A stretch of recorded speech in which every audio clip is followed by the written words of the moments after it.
स्तोत्रसंहिता 22. दुःखाची आरोळी आणि स्तुतिगीत.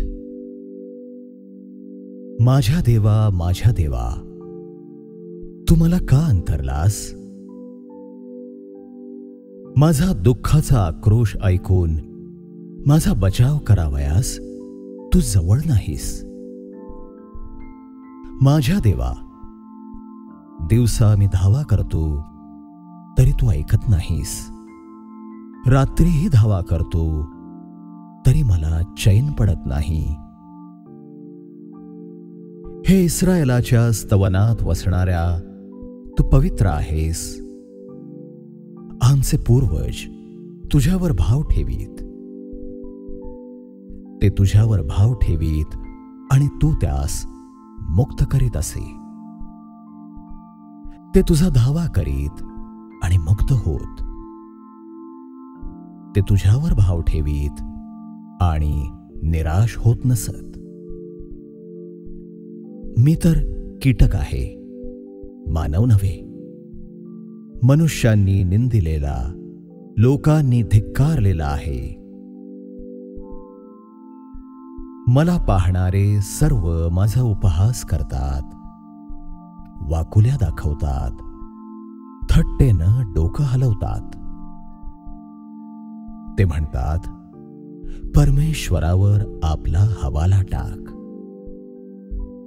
तो त्याला मुक्त करो, तो त्याला सोडवो. तो त्याचा आवडता आहे.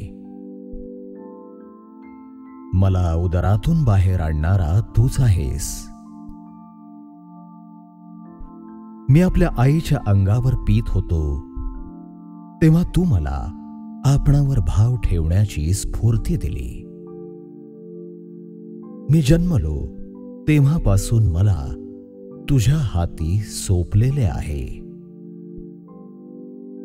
मातेच्या उदरातून बाहेर पडलो तेव्हापासून तूच माझा देव आहेस. माझ्यापासून दूर राहू नको, कारण संकट येऊन ठेपले आहे आणि सहाय्य करणारा कोणी नाही. बहुत गोऱ्यांनी मला वेढिले आहे. बाशानाच्या दांडग्या गोऱ्यांनी मला घेरले आहे. फाडून टाकणारा व गर्जना करणारा सिंह यासारखे ते तोंड वासून माझ्यावर आले आहेत. मी पाण्यासारखा ओतला गेलो. माझ्या हाडांचे सर्व सांधे ढिले झाले आहेत. माझे हृदय मेणासारखे झाले आहे. ते आतल्या आत विरघळले आहे. माझी शक्ती आटून खापरीसारखी झाली आहे. माझी जीभ माझ्या टाळूस चिकटली आहे. तू मला मरणाच्या धुळीस मिळवत आहेस. कुत्र्यांनी मला वेढिले आहे. दुर्जनांच्या टोळीने मला घेरले आहे. त्यांनी माझे हातपाय विंधिले आहेत. मला आपली सर्व हाडे मोजता येतात. ते माझ्याकडे टक लावून पाहतात. ते माझी वस्त्रे आपसात वाटून घेतात आणि माझ्या पेहरावावर चिठ्या टाकतात. हे परमेश्वरा, तू दूर राहू नको. हे माझ्या सामर्थ्या, माझ्या सहाय्यासाठी त्वरा कर. तू माझा जीव तरवारीपासून सोडीव. कुत्र्याच्या पंजातून माझा प्राण सोडीव. सिंहाच्या जबड्यापासून मला वाचीव. गव्यांनी मला शिंगावर घेतले असता तू माझा धावा ऐकला. मी आपल्या बांधवांजवळ तुझ्या नामाची कीर्ती वर्णीन. लोकसभेत तुझे स्तवन करीन. अहो परमेश्वराचे भय धरणाऱ्यांनो, त्याचे स्तवन करा. याकोबाचे वंशज हो, तुम्ही सर्व त्याचे गौरव करा.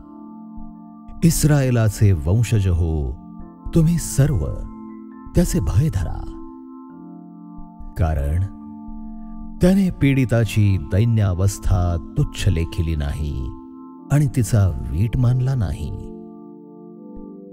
त्याने आपले मुख त्याच्या दृष्टीआड केले नाही, तर त्याने धावा केला तेव्हा त्याने तो ऐकला. महासभेत तुझ्यामुळेच मी स्तवन करतो. त्याच्या भक्तांसमक्ष मी आपले नवस फेडीन.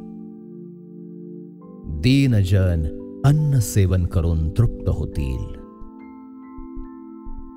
परमेश्वराला शरण जाणारे त्याची स्तुती करतील.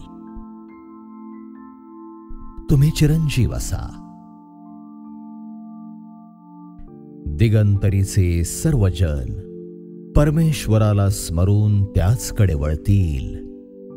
सगळी राष्ट्रकुले तुला दंडवत घालतील. कारण राज्य परमेश्वराचे आहे. तोच राष्ट्रांचा शास्ता आहे. पृथ्वीवरील सर्व थोर लोक भोजन करतील व त्याला भजतील. धुळीस मिळणारे सर्व त्याला नमन करतील. ज्याला आपला जीव वाचवता येत नाही तेही नमतील. त्यांचे वंशजही त्याची सेवा करतील. पुढल्या पिढीच्या लोकास प्रभूविषयी कथन करतील. तेही येऊन भावी पिढीला त्याचे न्यायत्व कळवतील. त्यानेच हे सिद्धीस नेले असे म्हणतील.